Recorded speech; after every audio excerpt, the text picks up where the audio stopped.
Marcelle Shoop. I'm the Executive Director of Great Salt Lake Watershed Enhancement Trust. And the trust is managed by the Nature Conservancy and National Audubon. We have received a grant from the state of Utah, and our primary function is to try to pilot ways to enhance and preserve water flows to Great Salt Lake, as well as restore and protect habitats and wetlands around the lake. And in fact, if you check your press today, the state forestry, fire, and state lands and the trust have announced 3 new wetlands grants that we'd like to share with you.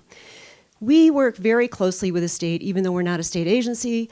The Great Salt Lake Commissioner's Office is a close partner and sits on our trust council, which is also appointed by the state. Forestry, Fire, and State Lands and the Division of Wildlife Resources are our partners when it comes to doing water transactions.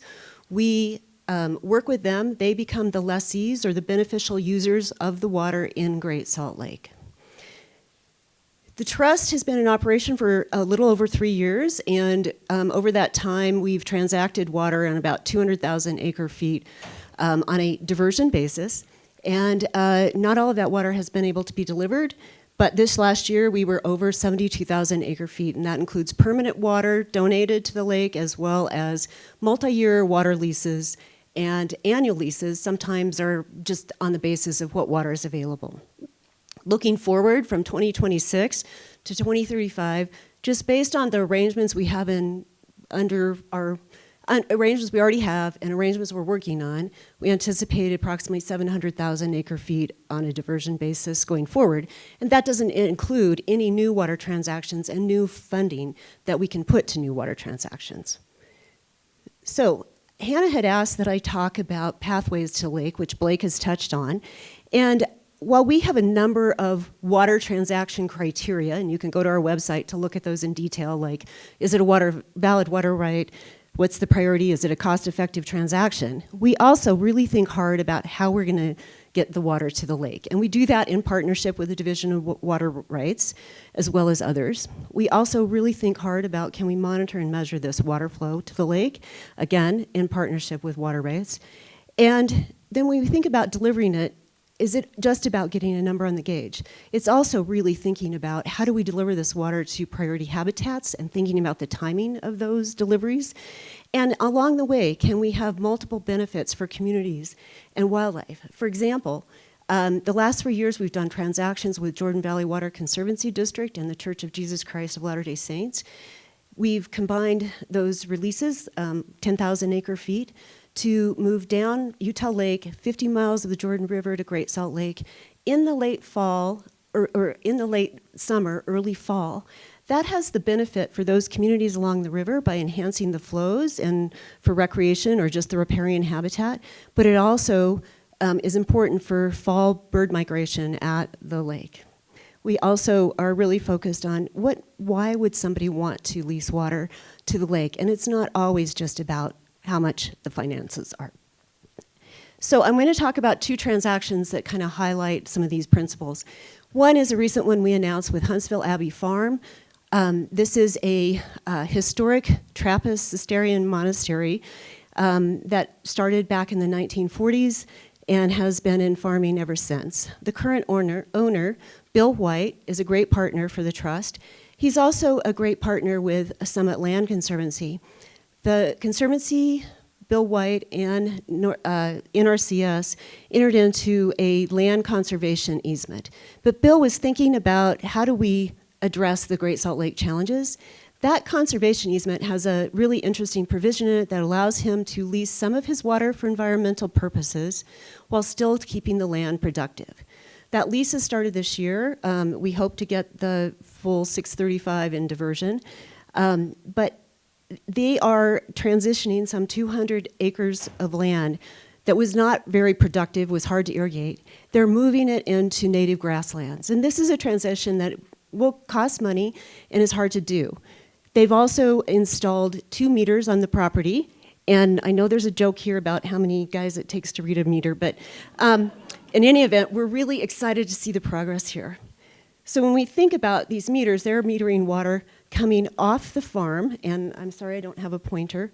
I don't know if that shows up. way up by Snow Basin to Bennett Springs. That water is piped to Bennett Creek and ultimately flows to the South Fork of the Ogden, and where it will pass through Pine View Reservoir. From there, it can go down the Ogden and eventually down the Weber to Ogden Bay Waterfowl Management Area. That's a long way, and there are a lot of users in between. So we've been really fortunate to work out with Weber Basin Water Conservancy District, an ability for them to utilize the water as it moves into Pine View Reservoir, and in return, they will release the depletion amount off of Willard Bay into the Waterbird Serengeti of Great Salt Lake, Willard Spur. We try to coordinate this with wildlife to make sure that these releases are later in the summer, again for fall migration, but also they need to think about how they manage for botulism at that time of the year. And we try to combine it with other releases like Ogden City. So we have a larger volume of water to be released over a longer period of time. Another different type of water transaction is one that we've done with Metropolitan Water District of Salt Lake and Sandy City. This is a really important transaction to kind of showcase how urban water conservation can result in water flows to Great Salt Lake. And there were a lot of partners to get this work done, not to mention all of the residences and businesses and the cities themselves doing water conservation to make that water available for lease at Great Salt Lake. And one of the things that's really important to understand, especially for these municipalities, is that when you get water conservation, it means less revenues. So how do they offset those revenues that are paying for fixed costs? These water leases actually, at least this one in particular, is working to offset those fixed costs. And I'm sure Laura Briefer will give you a lot more information if you want to talk to her about this. But we are taking advantage of long existing distribution pathways. Metropolitan Water District has delivered water from Summit County down the Provo River system and then to 2 aqueducts historically. For us, that water won't be taken into the treatment system. That water will then be delivered down to Great Salt Lake. So as we look forward, we're thinking about some of the great new tools have been put in place, and we really want to see the success of the Great Salt Lake Preservation Fund that the Commissioner's Office is running. We're extremely excited about the dedicated water applications that provide flexibility in terms of how much water is delivered under those applications, the timing, how long those applications can be approved for, as well as the fact that they get expedited review for approval, which we're excited about. But we're also thinking about how do we incentivize participation. If you look at all the water rights across the Great Salt Lake watershed, most of those are owned by canal companies. It's the producers or the farmers that have shares in those companies.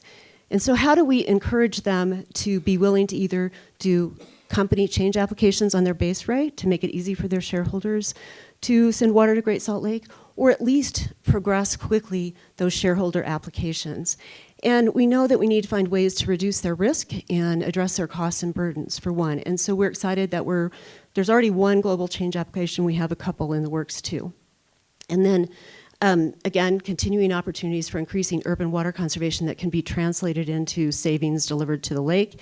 And then when we think about agriculture, we're not just thinking about leasing water from agriculture. We're actually thinking about, are there ways to protect some of those return flows that are actually going to the lake, but also the tailwater. And some companies, some farms way down by the lake are really important for this purpose. And so we're looking at innovative ideas, but also want to see more effort and funding and resources put into conservation easements that can include a water component that can benefit the lake. So excited to see and explore new ideas and options, and happy to hear those over lunch or answer any questions. So thank you.